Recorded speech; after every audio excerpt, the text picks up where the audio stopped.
السلام عليكم ورحمة الله وبركاته. الحمد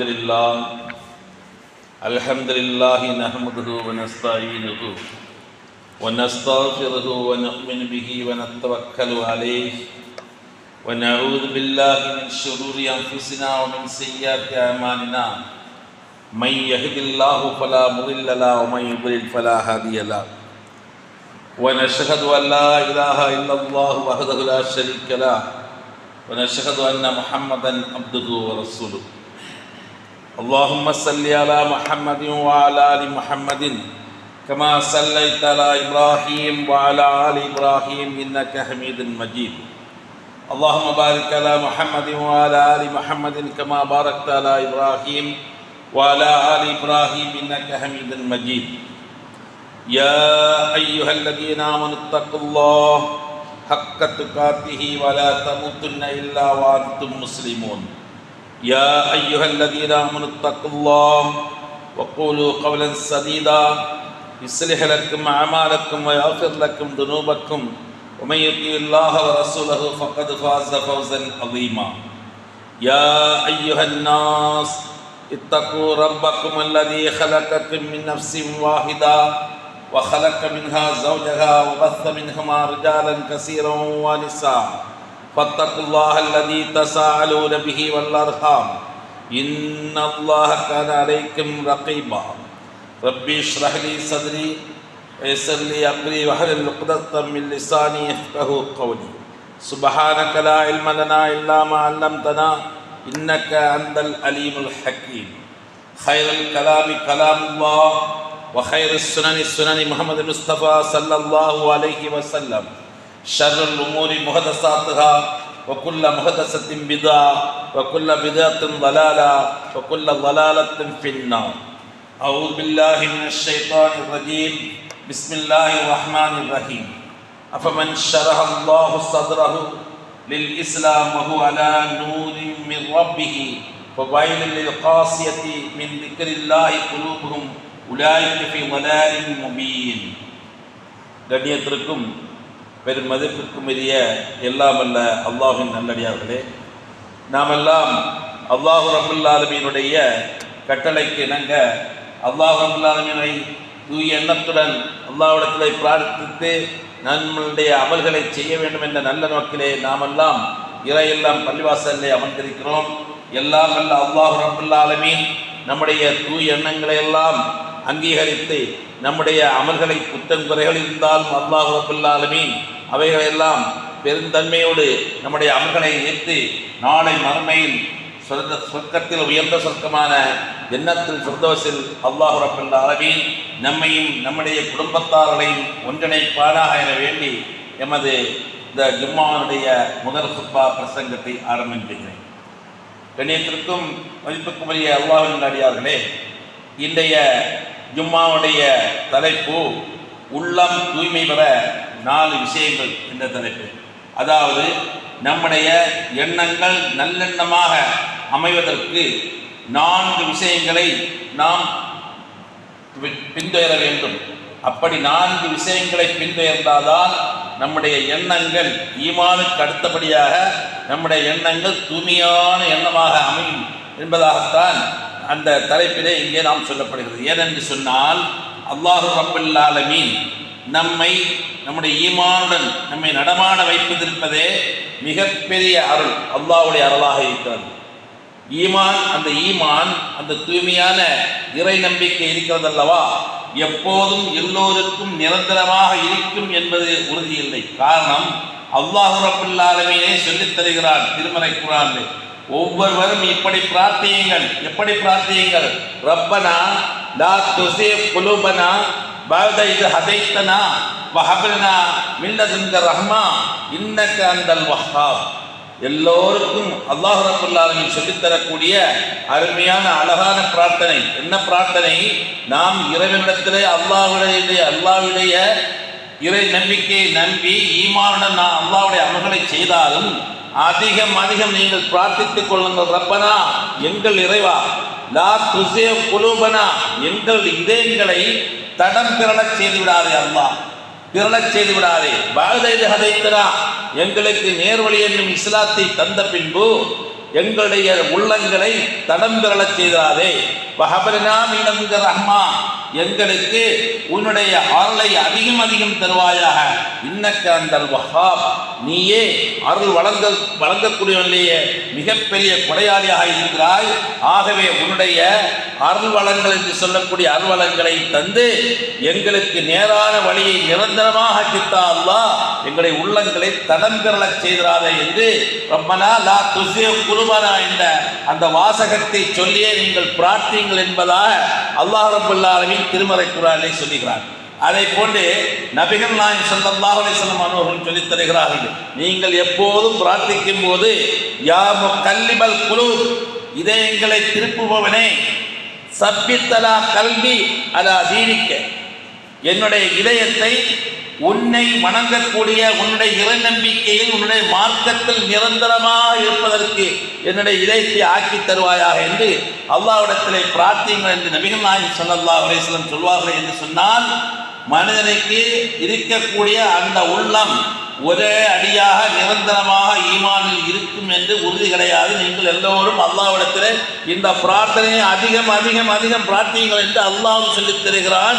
நபிகள் நாயகம் ஸல்லல்லாஹு அலைஹி வஸல்லம் சொல்லித் தருகிறார்கள், ரப்பனா லா துஸிக் குலூபனா பஅத இத் ஹதைத்தனா வஹப் லனா மின் லதுன்க ரஹ்மா இன்னக அந்தல் வஹ்ஹாப் யா முகல்லிபல் குலூப் சப்பித் அலா கல்வி அலா தீனிக்க என்று. அது மட்டுமா, ஒரு மனிதனுக்கு ஹிதாயத் என்னும் நேர்மார்க்கம், இஸ்லாமிய மார்க்கம், இறை நம்பிக்கை, இதற்காகத்தான் இந்த மனிதன் ஒவ்வொரு நேர தொழுகையிலும் நாம் சாதா வரலாக விதிக்கப்பட்ட கடமையாக்கப்பட்ட 5 நேர தொழுகையிலும் ஒவ்வொரு ரக்காயத்திலும் எப்படி ஓதுகிறோம்? சூரத்துல் ஃபாத்திஹாவில் ஓதுகிறோம், இஹ்தினஸ் ஸிராத்தல் முஸ்தகீம், அல்லாஹ்வே எங்களுக்கு நேரான வழியை காட்டித்தார். நாம் நேரான வழியை பெற்றுதான் அல்லாஹ்வை வணங்குகிறோம். அப்படி வணங்கக்கூடிய ஒவ்வொரு வணக்க வழிபாட்டிலையும் ஒவ்வொரு ரக்காயத்திலையும் சூரத்துல் ஃபாத்திஹா என்று சொல்லக்கூடிய 7 வசனங்களை உடைய அந்த ஃபாத்திஹா சூரா அல்ஹம்து சூராவை ஓதுகிறோம். அதிலே வரக்கூடிய இஹ்தினஸ் ஸிராத்தல் முஸ்தகீம் அதிகம் அதிகம் ஒவ்வொரு ரக்காயத்திலும் ஓதுகிறோம். அதுபோன்று நமக்கு உபரியான தொழுகை, சுன்னத்தான தொழுகை, இன்ன பிற தொழுகைகளிலெல்லாம் இந்த சூரத்துல் ஃபாத்திஹா ஓதாமல் தொழுதால் தொழுகையே இல்லை. எப்படி ஒது இல்லாமல் தொழ முடியாதோ அதேபோல தொழுகைக்கு உள்ள சூரத்துல் ஃபாத்திஹா ஓதாமல் தொழுதால் தொழுகை கூடாதோ, மனிதன் அந்த சூரத்துல் தொழுகையிலேயே சொல்லினால் செய்யப்படக்கூடிய பரலான விஷயம் சூரத்துல் ஃபாத்திஹா. அதில் அல்லாஹ் தஆலா இஹ்தினஸ் ஸிராத்தல் முஸ்தகீம், எங்களுக்கு நேரான வழியை காட்டித்தா என்று பிரார்த்திக்க சொல்லுகிறார். இப்படியெல்லாம் ஹிதாயத்து கிடைக்கணும், அல்லாஹை குறித்த ஞாபகம் நமக்கு இருக்க வேண்டும், அல்லாஹை மறக்கடிக்கப்பட்ட இதயமாக நம்முடைய இதயம் ஆகிவிடக்கூடாது என்பதற்காகத்தான் இப்படியெல்லாம் சூரத்துல் ஃபாத்திஹாவும் இன்ன பல பிரார்த்தனைகளும் நான் சொன்னதை போன்ற ரப்பனா லா துஸிக் குலூபனாவும் யா முகல்லிபல் குலூபும் இப்படி அதிகம் அதிகம் நம்முடைய உள்ளம் நல்ல தூய்மையான எண்ணமாக அமைய வேண்டும் என்பதற்காகத்தான் இப்படியெல்லாம் பிரார்த்திக்க அல்லாஹ் சொல்லுகிறான். இப்படி நிரந்தரமாக நம்முடைய ஈமான் நல்ல முறையில் உள்ளமும் தூய்மையாகிவிட்டால் பொறாமை என்று சொல்லக்கூடிய மிகப்பெரிய கொடிய குதத்துக்குரிய பாவத்துக்குரிய அந்த எண்ணம் நம்மை விட்டு குறைந்துவிடும். அது மட்டுமல்ல, அளவுக்கு அதிகமாக நம்ம ஆசை கொள்ளக்கூடிய பேராசை என்னும் அப்படிப்பட்ட ஒரு கொடிய பாவம் நம்மை விட்டு நீங்கிவிடும். அது மட்டுமல்ல, இப்படி 4 விஷயங்களில் ஒன்றாவதாக சொல்லப்படக்கூடிய விஷயம் என்ன விஷயம் என்று சொன்னால் மரணத்தை பற்றி உள்ள சிந்தனையாக இருக்க வேண்டும். 4 விஷயம் நான் சொல்லப்படுகிறது அல்லவா? ஒரு உள்ளம் மனிதனுடைய உள்ளம் தூய்மையாக 4 விஷயம்.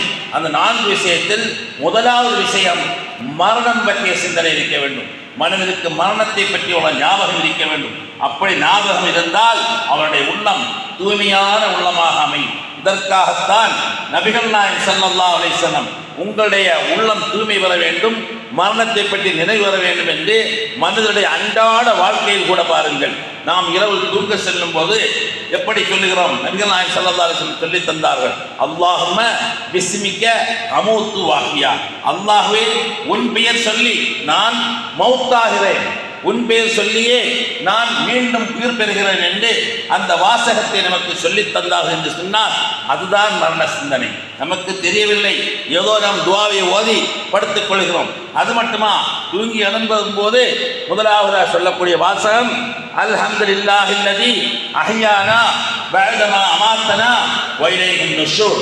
அல்லாஹ்வே, எங்களை மரணித்த பின்பு உயிர் பெற செய்தாயே, உனக்கே அனைத்து புகழும், உன்னிடத்திலே நாங்கள் மீண்டு வரக்கூடியவர்களாக இருக்கிறோம் என்று இப்படி பிரார்த்திக்க நபிகள் நாயகம் ஸல்லல்லாஹு அலைஹி வஸல்லம் சொல்லி தந்தார்கள் என்று சொன்னால், நான் மரணித்தால், நாம் தூங்கினால் அது மரணம்தான், மரணத்துக்கு சமந்தான். நபிகள் நாயகம் ஸல்லல்லாஹு அலைஹி வஸல்லம் இடத்திலே சொல்லும்போது அன்-நௌம் அஹ்ன் மின் மௌத், தூக்கம் என்பது மரணத்திற்கு சகோதரன் என்று சொன்னார்கள்.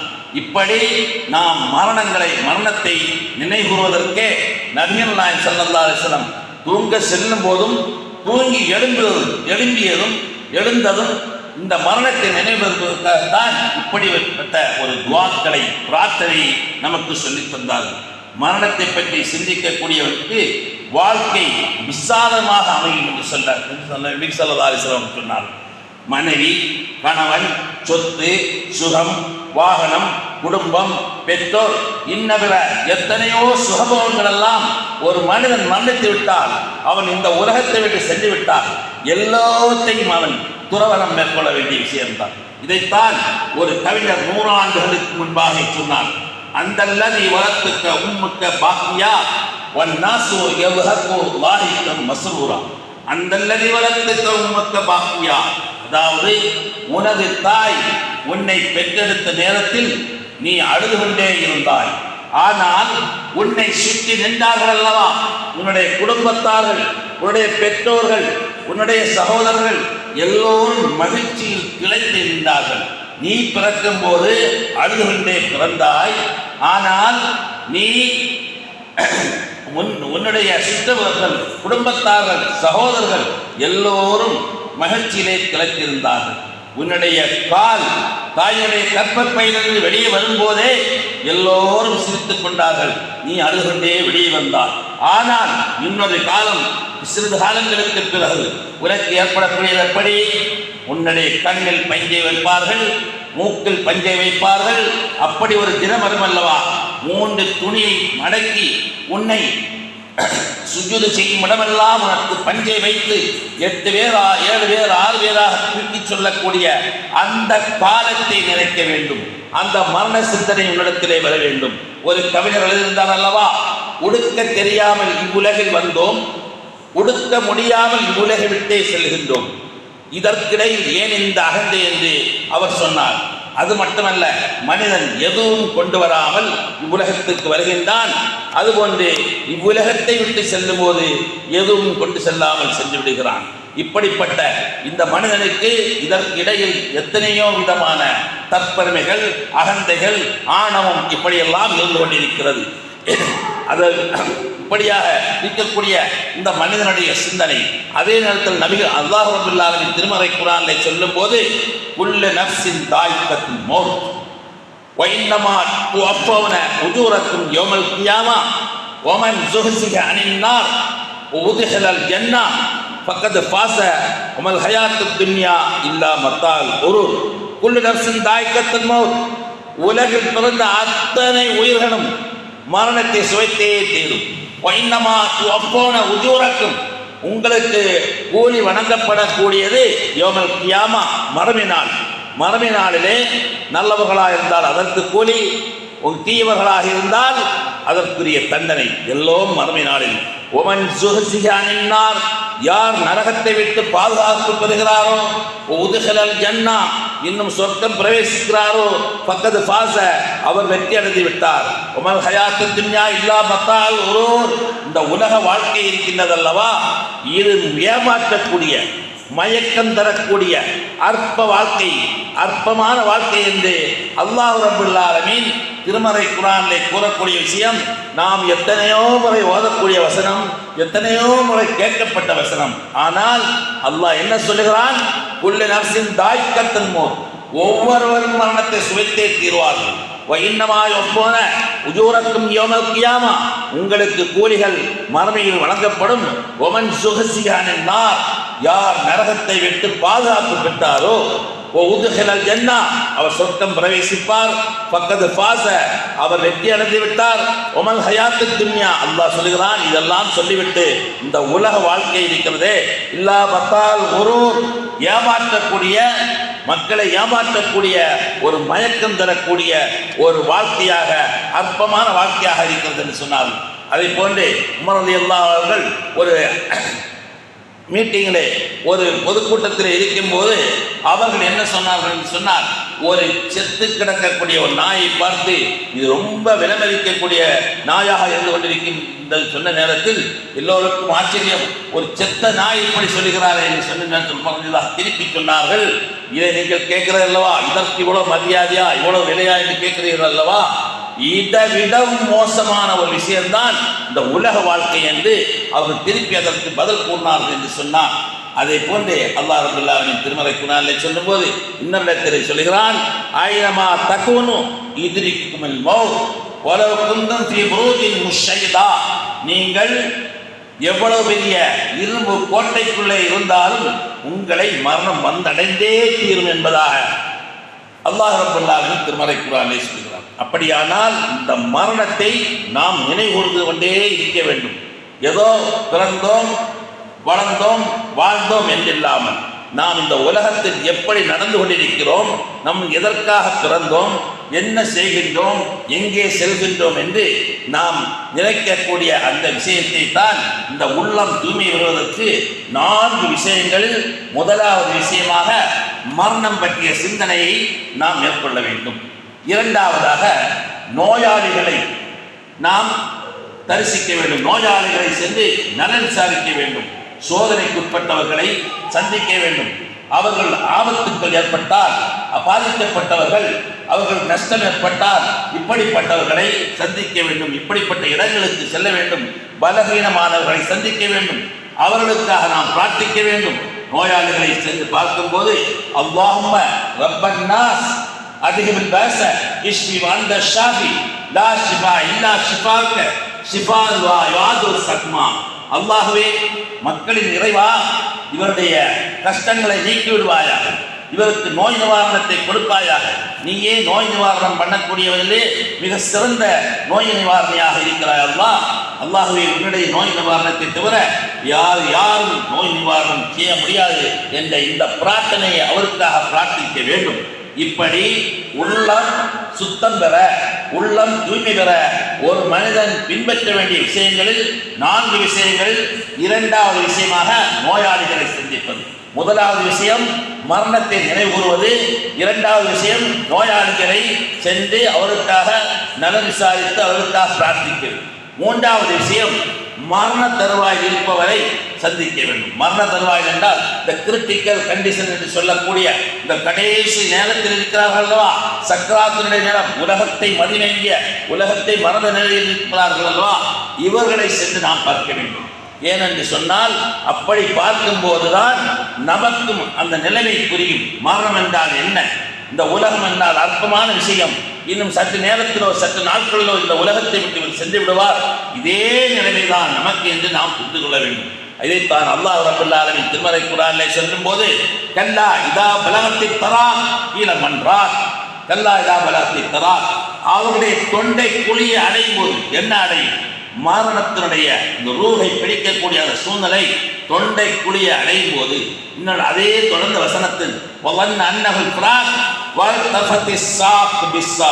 கால்கள் இரண்டும் கணுக்கால்கள் இரண்டுமாக பிணைந்து அப்படியே ஒன்றோடு ஒன்று பிணையக்கூடிய அந்த சூழ்நிலை, மரணத்துடைய நேரம், அதை பார்க்கும்போது இவனுக்கு மரண சிந்தனை ஏற்படும். தன்னை படைத்த இறைவனை சிந்திப்பான். வேற என்ன, இப்படி 4 விஷயங்களில் மூன்றாவது விஷயம் மரண தருவாயில் இருப்பவரை சந்தித்தல். நான்காவதாக மரணித்தவர்களுடைய மண்ணறைக்கு சென்று அந்த கபர்களை சந்திக்க வேண்டும். அப்படி கபர்களை சந்தித்தால் நமக்கு மரணத்துடைய நினைவு வரும். நபிகள் நாயகம் ஸல்லல்லாஹு அலைஹி வஸல்லம் சொன்னார்கள், குந்து நஹைத்துமன் ஜியாரத்துல் குபூர் ஃபஸூருஹா, மரணத்தவர்களுடைய கபர்களை சென்று பாருங்கள். அவர்களுக்காக பிரார்த்தியுங்கள்.